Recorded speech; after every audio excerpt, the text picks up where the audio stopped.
Beshem Hashem, Naaseh Venatzliach, on va chanter Bar Yochai ce soir, nous sommes Lag Baomer.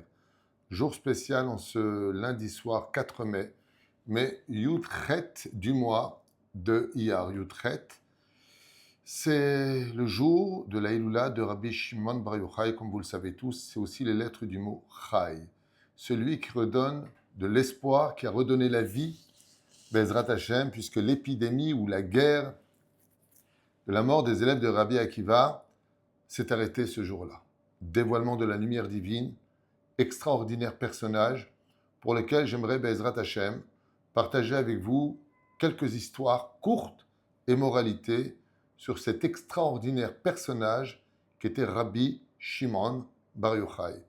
Pour ce cours qui nous est offert par la tzedika Betty El Jarat. Toda Rabba, Betty Ayekara, d'avoir pris ce shiur dédié Bezrat Hashem pour l'élévation de l'âme de son cher papa, Shimon ben Rahma. Roh Hashem, Tanachenu Began Eden Elyon, Bechol Asher Rovim Imo, que le mérite de cette étude de Rabbi Shimon Bar Yochai, Tagen Ba'adaich, toute ta famille, Bezrat Hashem, toute votre famille, pour l'élévation de l'âme de votre papa, pour qui ce cours est pris, qui est décédé lui-même à Lag Baomer il y a 5 ans et il a été un père exceptionnel qui nous manque tellement. En Safek Bezrat Hashem, que Mina Shamaim, partir le jour de Lag Baomer, c'est un grand mérite, il faut le savoir. Baruch Hashem, merci Rav Twitou pour tous ces cours magnifiques qui nous permettent de nous renforcer tous les jours et qu'Hashem vous aide dans tous vos projets. Amen. Afin de continuer à diffuser cette merveilleuse Torah, et Baruch Hashem, qu'Hashem nous donne la santé et la facilité pour monter en Israël. Amen. Rabbi Shimon Bar Yochai, c'est justement l'homme des ségoulottes, de tous les problèmes, un homme exceptionnel, en ayant une pensée bien sûr pour tous les malades d'Israël, avec votre permission. On commence tout de suite ce shiur que je vous ai préparé sur, d'abord avant tout, une ségoula que j'aimerais partager avec vous pour Lag Baomer. Et cette ségoula marche dès maintenant, Bezrat Hashem Yitbarach, avec, alors écoutez bien, pour ceux qui veulent noter pour ce soir, pour la askara de ce tzaddik, pour qui ce shiur est dédié, Shimon, qui porte le nom de Rabbi Shimon Bar Yochai ben Rahma. Écoutez bien, je vous lis la ségoula. Une ségoula Badou Koumnoussé, pour toutes sortes de maladies du corps. Et écoutez bien. En plus de la guérison du corps, cette ségoula peut aider aussi pour toutes les souffrances de l'âme, peur, angoisse, troubles imaginaires, ainsi que toute maladie physique et qui peut apporter une guérison. Peut-être pas toute la guérison, mais un réconfort important. Le jour de Lag Baomer, Bezrat Hashem, donc ce soir, en l'occurrence, il faut prendre un vêtement d'une personne malade. Écoutez bien.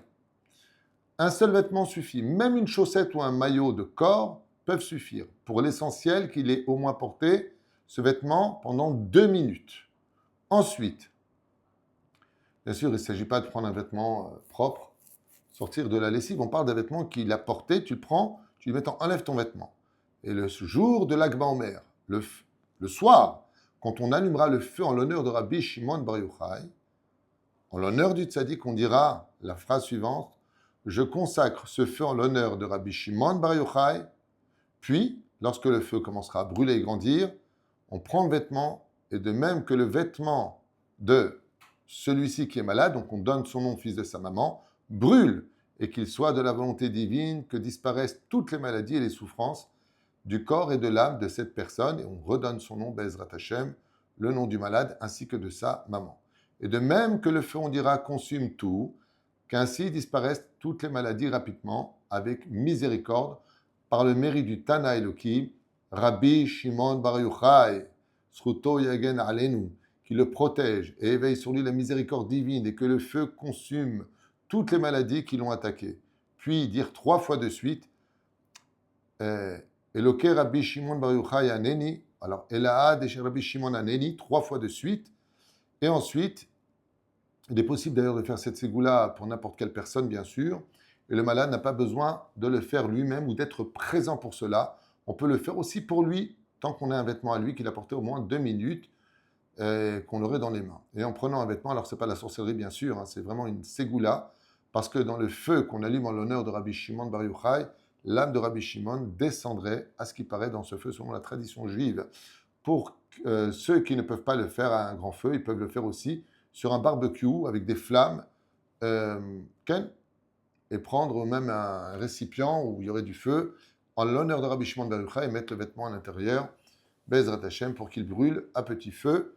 Et cette ségoula est très très connue, rapportée par le Rav David El-Kaïm Shlita, au nom de l'un des 36 tzadikim cachés Binistarim qu'il aurait reçu apparemment du ciel. J'en sais rien, je ne sais pas ce que ça vaut, mais on n'a rien à perdre à le faire. Et la vérité, pourquoi pas. Alors on va parler maintenant de ce géant de la Torah. Et demain matin, oui, vous aurez aussi un autre cours sur la Hilula de Rabbi Shimon Bar Yochai qui nous a été demandé. Rabbi Shimon, un personnage vraiment spécial. Sa naissance, j'en avais fait un cours l'an dernier. Comment est né Rabbi Shimon Bar Yochai et son père qui a rêvé? Il a vu comme ça une source d'eau, des arbres, et cet arbre-là. Regardez le cours l'an dernier, il était magnifique. Comment on a annoncé la venue au monde de Rabbi Shimon Bar Yochai. Comme le dit le Télim du roi David, Aliti la Marom, je suis monté au ciel, Veshavita Chevi, et j'ai rapporté pour moi une captive. Qu'est-ce que c'est cette captive? Chazal nous dit que c'était l'âme de Rabbi Shimon Bar Yochai. Quand Moshe Rabbeinu est monté au Har Sinaï, il a libéré une âme que le ciel voulait empêcher de descendre parce qu'il aurait libéré le monde. Veshavita Chevi, Shin Bet Yud, Shimon Bar Yochai, ce géant de la Torah. Alors écoutez bien, parce que ce géant de la Torah est une chose incroyable. Vraiment. La première règle que je pourrais dire de Rabbi Shimon Bar Yochai, c'est qu'il a enseigné de ne craindre personne, ni les ennemis d'Israël, ni les impôts, ni la Shum Davar, crainte du ciel. Il est Emet. Un conflit intervient, vous retrouverez ça dans Maseret Shabbat de Daf Lamed Gimel Amud Bet, avec trois qui seront assis avec lui, Rabbi Yossi, Rabbi Yehuda et lui-même. Et Rabbi Shimon Bar Yochai va dire, ce que dira d'ailleurs plus tard la Gemara dans Maseret Avodah Zarah, que tout ce qu'ont fait les non-juifs, ce n'était pas pour Israël, c'était pour eux-mêmes, pour leurs propres intérêts. Seulement, ça va être apporté aux Romains. Les Romains vont décréter la mort de Rabbi Shimon Bar Yochai pour trahison, parce qu'il a dit une vérité. Vous savez que nous, les Juifs, dès qu'on dit des vérités, on ment, on est terroristes, on est des pourris. L'histoire se répète et c'est exactement ce qu'ils ont décrété contre Rabbi Shimon Bar Yochai, qui a dû fuir avec son fils dans la grotte pendant 12 années, encore une année. Asbotiru Bezrat Hashem, ce géant de la Torah, la grotte. Quand tout disparaît, sauf l'essentiel, poursuivi par les Romains, pour avoir dénoncé leur corruption, Rashbi, donc Rabbi Shimon Bar Yochai, on va l'appeler Rashbi pour aller plus vite, se cache avec son fils, Rabbi Eleazar, dans la grotte. Pas de nourriture, et pourtant un caroubier. Caroubier pousse, pas d'eau, une source d'eau jaillit. Ils y vivront 13 années, enterrés dans le sable pour préserver leurs vêtements, plongés dans la Torah jour et nuit, sans connaître le sommeil. Quand ils sortent, ils ne supportent plus de voir les gens occupés à des choses matérielles, alors leur regard brûle les champs et une voix céleste sort et leur dit « Êtes-vous sortis pour détruire mon monde? Alors retournez dans la grotte. » Qu'est-ce que cela vient nous apprendre de cette Gemara de Shabbat? Que la spiritualité qui brûle dans le monde n'est pas encore pure, tout simplement. Et que la vraie grandeur n'est pas de fuir le monde, mais de savoir y vivre avec Akadosh Baruch Hu malgré ses défauts. Et c'est pour cela que Rabbi Shimon Bar Yochai retourne dans la grotte, pour dire que si tu ne sais pas adapter ta spiritualité à la réalité du monde dans lequel il vit, alors tu ne peux pas sortir Rabbi Shimon Bar Yochai. Et c'est ce qui lui manquait, d'où cette année supplémentaire à l'intérieur de la grotte. Deuxième histoire, j'en ai 10 à partager avec vous. Le vieillard et les deux fameux myrtes. Donc, aimer le Shabbat en sortant de la grotte, Rashbi voit un vieil homme courir avec 2 branches de myrte à la veille de Shabbat. Il arrêta et lui demanda « Pourquoi 2? Pourquoi tu as des myrtes ?» Et le vieil homme lui répondit « Shabbat, un contre Zachor, souviens-toi, et l'autre contre Shamor, tu garderas. » Alors Rashbi dit à son fils « Regarde combien les mitzvot sont chers au peuple d'Israël. » Qu'est-ce que vient nous enseigner, une fois de plus, cette même Gemara? Même celui qui semble être simple peut atteindre les sommets d'amour pour Hachem dans la profondeur de ne se mesurer jamais aux apparences. Qu'est-ce que ça vient nous dire? Cet homme-là, il tenait des myrtes. Rien de spécial. 2 choses simples. Il lui a dit, pourquoi tu tiens ça? Il lui a dit, parce que Dans la Torah, j'ai vu qu'il y avait Zachor et Shamor. Étant donné que la Torah nous a donné 2 mots pour le Shabbat Kodesh, j'ai pris un hadas pour Zachor et un hadas pour Shamor. Rabbi Shimon Bar Yochai vient nous dire, tu ne peux pas savoir combien ce petit geste a fait trembler le monde d'en haut, tellement Akadosh Baruch Hu aime celui qui, dans la simplicité des choses, veut juste plaire à Dieu, juste lui plaire. Bien sûr, sans enfreindre des interdits. Troisième histoire courte de Rajbi. Guérir le monde au lieu de le juger. C'était l'enseignement principal de Rajbi à tous ses élèves. Viens aider, ne viens pas juger. Après leur deuxième sortie de la grotte, quelque chose change. Là où Rabbi Eliezer, fils de Rabbi Shimon, brûle, par son regard, Rajbi répare. Alors il y en a qui disent que c'était le contraire, mais la tradition dit que c'est Rabbi Eliezer qui brûlait, Rajbi qui guérissait. Qu'est-ce que cela vient nous enseigner? Pour un trait psychologique, pour une leçon de vie, c'est qu'il y a 2 types de regards sur Terre. Il y a celui qui juge et donc en arriverait à détruire s'il n'a pas la sagesse des mots. Et il y a celui qui comprend, c'est celui qui reconstruit. Rajbi vient nous apprendre dans cette Gemara où quand son fils aurait brûlé, il y en a qui disent comme ça, il y en a qui disent comme ça, donc il y a plusieurs déotes. Rajbi vient nous apprendre que la vérité, la vraie élévation, c'est de voir le potentiel et pas les défauts. Car en jugeant, tu vois les défauts, tu juges ce qui ne va pas, mais en aidant, tu relèves d'une certaine façon l'échelle. À quoi ça ressemble? Et Chachamim nous explique que Rajbi il avait l'habitude de dire, même si le trou dans lequel tu te trouves est très profond et tu n'arrives pas à en sortir, au lieu de regarder vers le bas la profondeur du trou, donne-lui l'échelle qui lui permettra d'arriver en haut du trou. Et ça, c'était la force de Rajbi, que tout le monde prie, le ciel qu'il intervienne pour nous, les Ivugagoum, les Briyut Etana, Richut Yamim, Alia Beretz Israël, Parnassa Beshefa, Yeladim Tovim, tout ce que l'homme il veut demander, Rajbi en est, Bezrat Hashem, capable. 4e histoire, à propos du Zohar, la lumière cachée. Rajbi révèle au monde de Sefer HaZohar une lumière spirituelle immense. Mais cette sagesse est restée cachée pendant des générations. Pourquoi? Parce que certaines vérités ne peuvent pas être comprises, si ce n'est que lorsque le monde sera prêt. Et si le Zohar est resté caché jusqu'à aujourd'hui, alors qu'il a été écrit par la Chevra Kadisha et Rabbi Shimon Bar Yochai avec ses amis, c'est parce que le monde n'était pas prêt à son époque, jusqu'au jour où il a été enfin révélé. Pour nous enseigner que tu ne dois pas être révélé immédiatement dans la vie aussi, il faut savoir attendre le bon moment pour que la lumière soit reçue. Et c'est pour cela, des fois, nous enseigne Rabbi Shimon Bar Yochai que vous allez prier et pas voir les résultats de votre prière. Ne dites pas à quoi ça sert de prier, dit Rabbi Shimon Bar Yochai, mais que si ça ne vous a pas été accordé, c'est tout simplement parce que vous n'étiez pas encore prêt, contre toute attente, à recevoir les résultats de vos prières. Vous pensiez que oui, mais Dieu a ses comptes, et il sait que ça aurait pu vous faire ou tomber, ou chuter, ou condamner à quelque chose. Savoir attendre après ses prières, c'est comme l'a fait Rabbi Shimon Bar Yochai. Il aurait pu exiger que son Zohar soit tout de suite dévoilé de son vivant. Le Zohar était enterré puis caché, puis redévoilé, puis diffusé, et ce jusqu'à aujourd'hui dans toutes les demeures d'Israël, Baruch Hashem. 5e histoire, le jour de sa mort, pardon. Alors une joie plutôt paradoxale, parce que le jour où Rajbi a quitté ce monde, c'est un jour de tristesse absolue pour tout le peuple d'Israël, et ce jour s'appelle Lag BaOmer, où il demande que ce soit un jour de joie, sans tachanounim, pour révéler alors les secrets les plus profonds de la Torah, dans une lumière intense. Même si on sait dans l'absolu que c'est peut-être pas à Lag BaOmer qu'il est vraiment parti, c'est le jour où il a dévoilé son Zohar et donc fini sa mission. C'est pour ça qu'on rapporte ça au jour de sa mort. Pour un juste, la mort n'est pas une fin, c'est une révélation. Et c'est pour ça qu'il a fait passer son Zohar avant le propre jour de sa mort.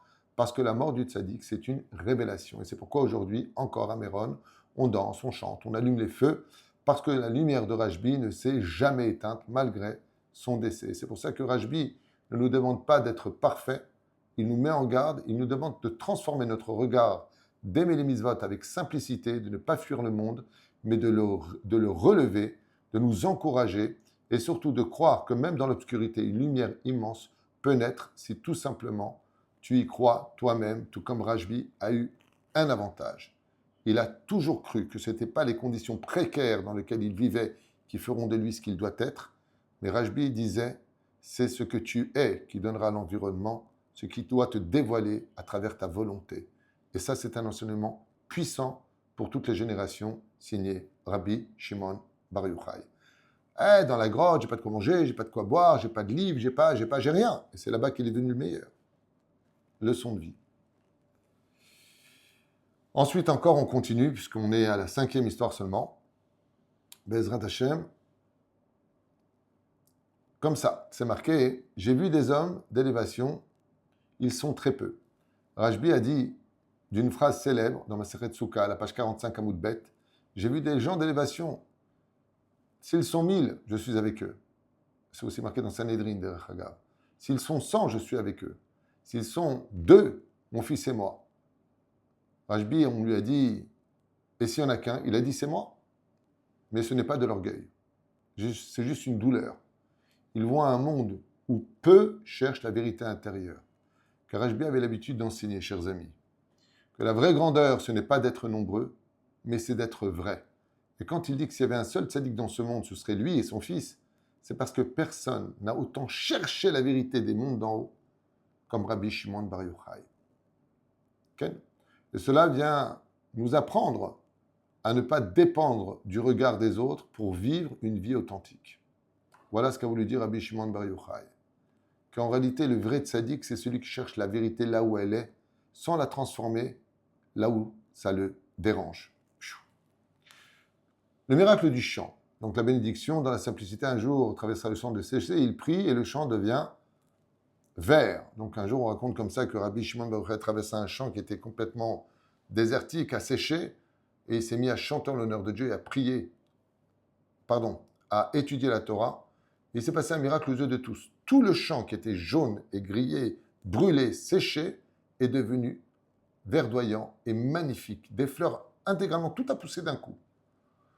Il a répondu comme cela à propos de ce miracle, vu par des milliers d'élèves. Ce n'est pas le miracle le plus grand. Le vrai miracle, c'est qu'il voit la vie là où les autres la voient morte. Et voilà pourquoi Rabbi Shimon Bar Yochai a essayé de voir ce miracle. Quand ils ont vu ce champ asséché, ils ont vu un champ mort. Et Rabbi Shimon Bar Yochai, pourquoi il a fait ce miracle de faire surgir? Il dit, parce que moi, même là où vous voyez la mort, moi je vois la vie. Il est le symbole de En Yehushklal Ba'olam, Be'ezrat Hashem. Réincarnation d'ailleurs de Moshe Rabbeinu, Rabbi Shimon Bar Yochai. Et il disait, ce que tu vois dans la vie dépend de ton regard intérieur. 2 personnes vivent dans la même situation. L'une voit une fin, l'autre voit un commencement. Rajbi nous apprend à être du deuxième type. Qu'à chaque échec, si chas v'shalom, même on en arrive au divorce, Rajbi nous apprend, sache une chose, toute perte, tout chaos dans ce monde, tu peux le voir en disant, c'est la fin du monde. Rajbi il disait, c'est le début d'un nouveau monde. Le jugement suspendu, nous raconte le Talmud, enseigne que Rajbi Akadosh avait la capacité de protéger le monde entier du jugement. Et c'est pour ça que, pendant son existence, jamais un arc-en-ciel n'a été vu dans le ciel, qui est synonyme de destruction. Et il disait, je peux dispenser le monde entier du jugement, et ce depuis ma naissance. Comment? Pas comme un pouvoir magique, mais comme une responsabilité spirituelle. Qu'est-ce que c'est puissant? Écoutez bien cet enseignement de Rajbi. Dans un monde corrompu, les Romains débauchés, Rajbi a pris sur lui de faire les mitzvot au nom de toute l'humanité. Les 613 mitzvot pour le peuple d'Israël et les 7 mitzvot pour les nations du monde.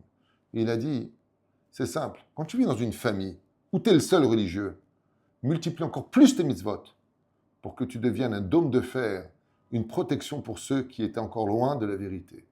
Et c'est pour ça que Rajbi nous apprend ça, que chaque homme peut alléger le poids du monde par son mérite, sa bonté et sa prière. Et on ne peut pas imaginer à quel point notre potentiel n'a pas de limite quand on veut servir Hachem. Car une seule personne peut changer l'équilibre spirituel du monde entier. Et c'est pour ça que je vous l'annonce. Parce que je l'ai fait, dit Rajbi Akadosh. Le feu qui entoure sa maison, on raconte une fois que lorsque Rajbi enseignait la Torah, un feu s'est mis immédiatement à entourer toute sa maison. pas un feu destructeur, mais un feu de lumière qui pouvait se voir à distance. Comme certains en témoignent, ils pensaient que c'était le jour du don de la Torah, comme le disaient les Midrashim, que toute la lumière s'était emparée du Har Sinaï. Quand la Torah est étudiée avec vérité, profondeur et amour incontesté, il crée une protection, une chaleur et une lumière si puissante quand tu es connecté à un sens profond.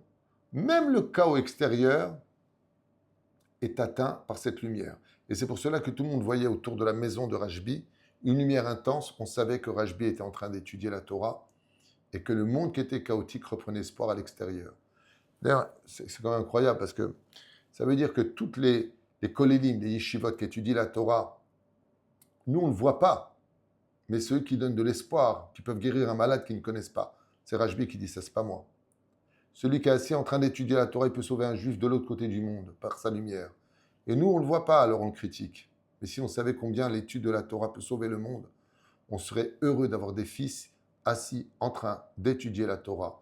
Hachem, je pourrais te kol chayalinu, il n'y a pas de comparaison, je ne suis pas dans un combat. Je veux simplement révéler un petit peu ce que Rashbi nous enseigne, Bezrat Hachem. Le tailleur et la patience. Rashbi observe un jour un tailleur qui travaillait lentement, point par point. Et il a dit à ses élèves, ainsi exactement Dieu a construit l'homme, étape par étape. On veut tout de suite, mais l'âme se construit comme un vêtement. Un fil, puis un autre, encore un point, et encore une couture, puis un autre. Et celui qui abandonne en plein milieu pense que rien ne s'est passé. Et celui qui est persévérant voit apparaître d'un coup une œuvre qui viendra l'habiller pour le protéger de toutes les intempéries, le vêtement de son âme qu'il aura façonné. Ainsi, Rashbi a dit, tu n'as pas besoin d'être parfait, sois juste dans ta vie, gardez toujours un regard vivant et ne pas te décourager, avancer sans reculer, même lentement, chaque jour, et croire que chaque petite action, chaque petit pas a un poids immense, parce qu'en vérité, le monde tient aussi grâce à des petites personnes qui n'ont jamais baissé les bras. Ainsi enseigné Bezrat Hashem Rashbi Akadosh dans ses enseignements sur ce qu'il a vécu. On raconte aussi plein d'autres histoires avec Rabbi Shimon Bar Yochai. Il a relevé les morts pour que les Kohanim puissent passer. Il a retracé les routes d'Israël. Il a apporté cette extraordinaire force que personne n'a pu atteindre. La souffrance, les conditions dans lesquelles Rashbi a étudié la Torah sont incommensurables. On ne parle plus de pauvreté, on ne parle plus d'un homme démuni, on parle des conditions minimales. Alors vous allez me dire, mais il y a plein de gens qui ont étudié la Torah dans la pauvreté. Pourquoi ils ne sont pas comme Rashbi? La réponse, elle est tellement belle. J'espère que j'aurai les mots pour le transmettre. J'ai lu moi-même dans le Talmud qu'il y a eu des gens comme Rabbi Eliezer, pas le fils de Rabbi Shmuel, qui étaient très pauvres. Mais ils s'en sont plaints. Imaginez que vous étudiez la Torah, pas de quoi manger, pas de quoi boire, pas de vêtements, rien, et que vous êtes l'homme le plus heureux du monde. Est-ce que vous comprenez? Personne n'a vécu ce qu'a vécu Rashbi, même Hillel Hazaken qui était très pauvre. Il a étudié dans la grotte. Et tu vas me dire, et alors, il y a plein de gens qui étudient dans des conditions horribles, qui n'ont pas mangé depuis des jours. Mais est-ce qu'ils sont heureux? Rashbi a étudié comme si c'était le plus riche du monde, qui vivait dans une villa. Rien ne lui a retiré son sourire. Son plaisir était si grand, juste parce qu'il était en train d'étudier la Torah que Dieu nous avait donnée. Et c'est là qu'est toute la différence entre Rashbi et bien des grands en Torah. Non seulement il a vécu dans la pire situation qu'on ne peut même pas imaginer, passer une journée, simplement une journée dans une grotte. Et je te dis, vas-y, étudie la Torah. Rasera. Pas de lumière, rien. Tu dois être la lumière. T'as pas de livre, t'es enterré jusqu'au cou dans la terre. Quand il est sorti, après 13 années qu'il est reparti chez son beau-père, Rabbi Pinchas ben Yair, il s'est plongé dans l'eau et on a entendu un hurlement. Rabbi Pinchas ben Yair est accouru. Quand il a ouvert la salle de bain, il lui a dit, quel est ce cri? Et là, il a vu de ses propres yeux le corps de Rabbi Shimon Bar Yochai, plein de fissures et de trous. Les vers l'avaient consommé de l'intérieur. Il ne s'en était même pas rendu compte. La première fois, il a enfin respiré. La douleur, l'eau qui a pénétré ses fissures, lui a fait tellement mal qu'il a hurlé. Et Rabbi Pinchas ben Yair, ce tzaddik Yesod Olam, lui a dit, je te promets, mon fils, que le cri de douleur d'avoir étudié la Torah dans les conditions les plus infâmes, les plus incompréhensibles au monde, traversera toute la génération. C'est pour ça qu'il est grand Rajbi. Pas parce qu'il a été très fort en Torah, pas parce qu'il a aimé Dieu. Pourquoi Rabbi Akiva, il n'a pas aimé Dieu? Mais personne n'a étudié la Torah avec autant de joie et si peu de raison de l'être, si ce n'est que d'être avec Hachem, chercher la vérité et tenir sa Torah dans les mains. Voilà pourquoi Rajbi est un exemple pour nous tous. Et ça, à la fin des temps, c'est ce qu'on vivra tous. Peu importe ce qui se passera, quand viendra le moment de la Géoula, on étudiera la Torah, chercherons la vérité. Et ce qui comptera pour chaque juif, c'est d'être avec Hachem. L'Akba Omer Sameach, Zchut Rabbeinu, Rabbi Shimon Bar Yochai Egan Aleichem, et son fils, qui n'est pas moins grand, Rabbi Elazar Beno, que les Chachamim nous ont dit, tout celui qui monte à Méron sur sa tombe, c'est comme s'il montait au Harabaït. Bezrat Hachem, je voudrais juste rappeler une anecdote petite de mon Rav, Rabbi Moshe Ederi, avait raconté que quand il allait sur la tombe de Rabbi Shimon Bar Yochai, il demandait la voiture, lui qui était fatigué et âgé, avec sa canne, il disait, tu m'arrêtes en bas, je ne veux pas que tu me montes jusqu'en haut. C'est une longue montée, c'est très dur quand tu es cardiaque. Et il montait avec les mains et les pieds. Un jour, mon frère Michel lui a posé la question, il lui a dit, pourquoi tu montes comme ça? Il lui a dit, si tu savais devant qui nous venons nous présenter, toi aussi tu viendrais presque à 4 pattes devant lui. Ce n'est pas de la vodazara, chers amis. C'est qu'on ne se rend pas compte de la valeur de Rabbi Shimon Bar Yochai, à qui Dieu a donné les clés de la vie, de la pluie, de la résurrection des morts et de la parnassa. On ne se rend même pas compte de qui on parle. Lo Yehuman Keisupar, Sutra Rabbi Shimon Bar Yochai Egan Alun Valechem. Allumez ce soir un beau feu, mangez bien de la viande. Demain, Bezrat Hashem, on peut déjà écouter de la musique. Juste pour nous, Sfaradim, en 2026 de ce Lag BaOmer, on ira chez le coiffeur que mercredi matin. Les Ashkenazim le peuvent déjà. Et je souhaite, par son mérite, d'entendre que de bonnes nouvelles, Géoula pratique des Klalit, au mariage de vos enfants, et pour l'élévation de l'âme du tzaddik Shimon ben Rahma, qui a le mérite d'avoir ce shiur ce soir, Lag BaOmer, en l'honneur du Tana Eloki, Rabbi Shimon Bar Yochai. Kol Tuv et Litra.